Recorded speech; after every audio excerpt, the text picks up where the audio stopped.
Hey, it's Sean and Mike, Brew-Dudes.com. We've got beers in front of us. It's a long time coming, babe, but back in the summer, we brewed this Gose with passion fruit and peach puree, and it was the first attempt that I ever had, I think these Brew Dudes ever made, of a Kettle sour.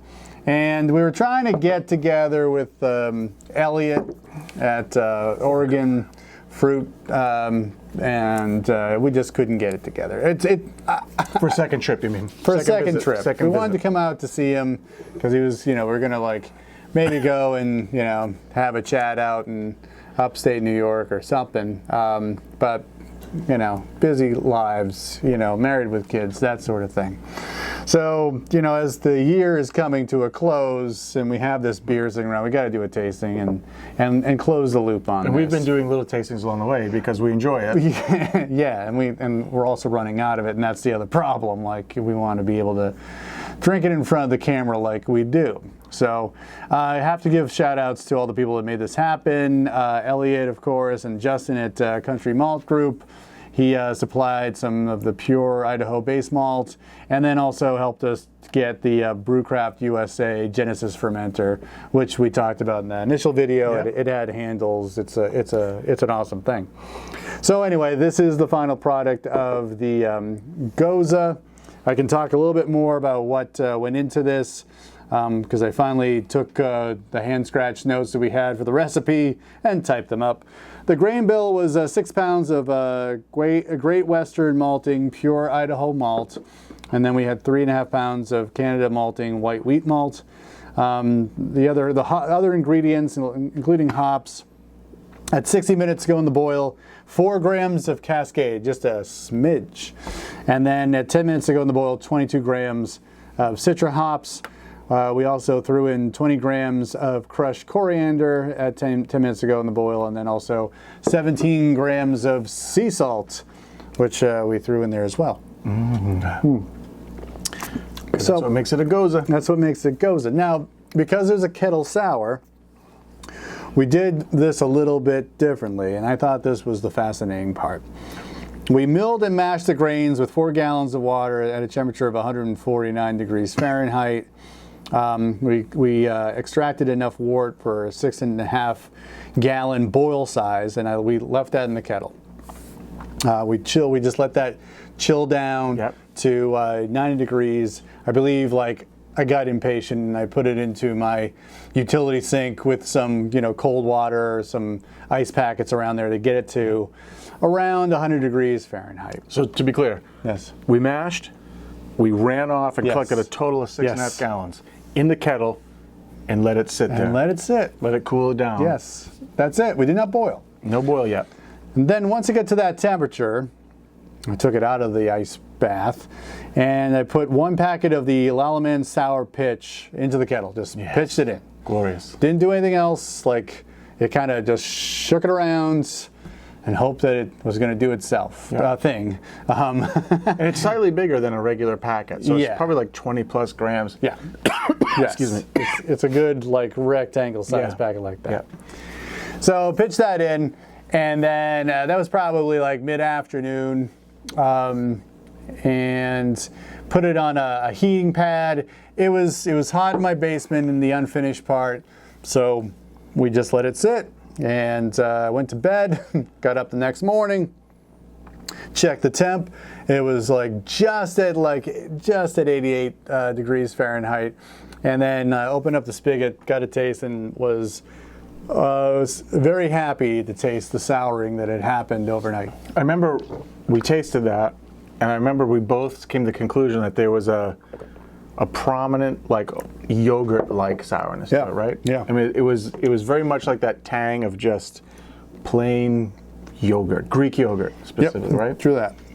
So, you can let it go. I think we let it go for 16 hours or so.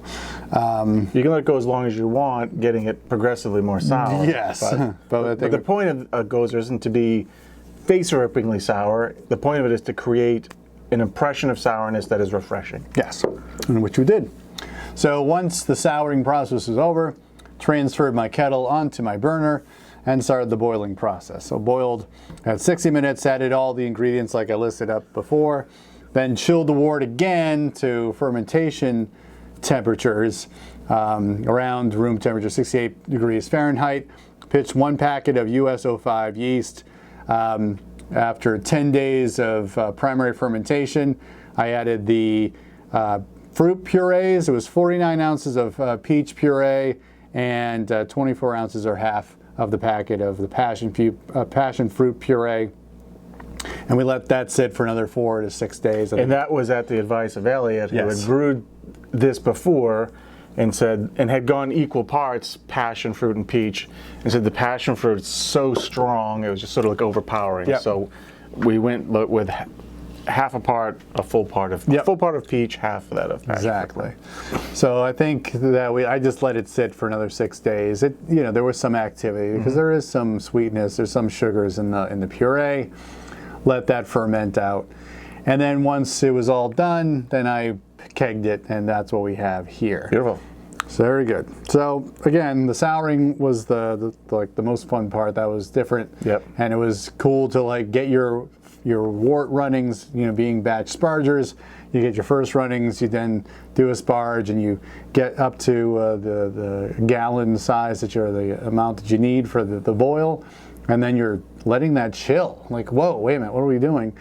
And then you're pitching the sour pitch to that and letting it do its thing. So it was a lot of fun. Now, and the point of breaking it up like that is so that you lock in a certain amount of sourness. Because otherwise, if we had pitched souring agents and Saccharomyces at the same time, it would, even in the fridge, it would continue to sour. Yeah. And this would be a lot more sour than it is now. So you're able to, you lock it in by the boiling is killing off the sour pitch, and then you're doing a traditional brew after that. Very nice. So that's what we got here. Now we have the beer, and since we have been drinking it, still tastes pretty good. Great. Yeah, I think all the elements come together. I think there's the sourness, there's a little bit of the hint of salt. I wish the coriander was a little stronger to be there. Yeah, but I was going to say, I don't know if I get the coriander or necessarily the citra. Yeah, right. True, yeah. I mean, it's sort of lost in the tang, the sour tang. But thank goodness for the fruit purees, because there's definitely the passion fruit is still pretty prominent. Yeah, it's and I think the peach is more of a supporting player background. in that passion fruit thing, right? Yep. So, and it's interesting, on the back of the tongue. If I didn't know there was salt in there, I wouldn't pick it out, but it's right there in the back of the tongue. Yep. Good to know as far as what salt really tastes like in a beer.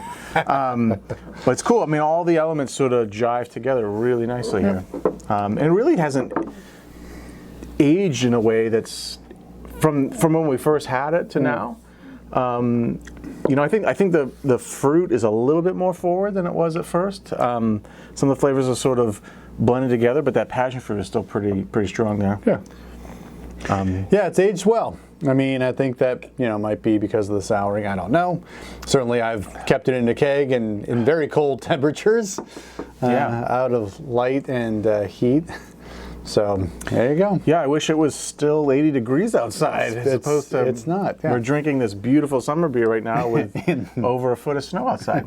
Wonderful. We should have geared up and just tasted this out on the deck. Wow, even more refreshing here in the sub-freezing temperatures. All right, so that's what we have. I'm glad that you were patient, because we had this big outside guest star. We had somebody brewing with us, and then here we are. It was a lot of fun. We really appreciate it. Yeah, and then, many months later, we're finally tasting it. But we had to do it because we were running out of beer. We wouldn't have had this to taste on camera, and what's the point? That's what we're doing it for. Yeah. So, cool. Thanks a lot for watching. If you like this video, give us a thumbs up. Subscribe to our channel, because we do this every week. And leave a comment. Tell us about your Gose stories, because we'd like to learn more about the style, and certainly kettle souring as well. For John and Mike, brew-news.com. Brew on. Cheers.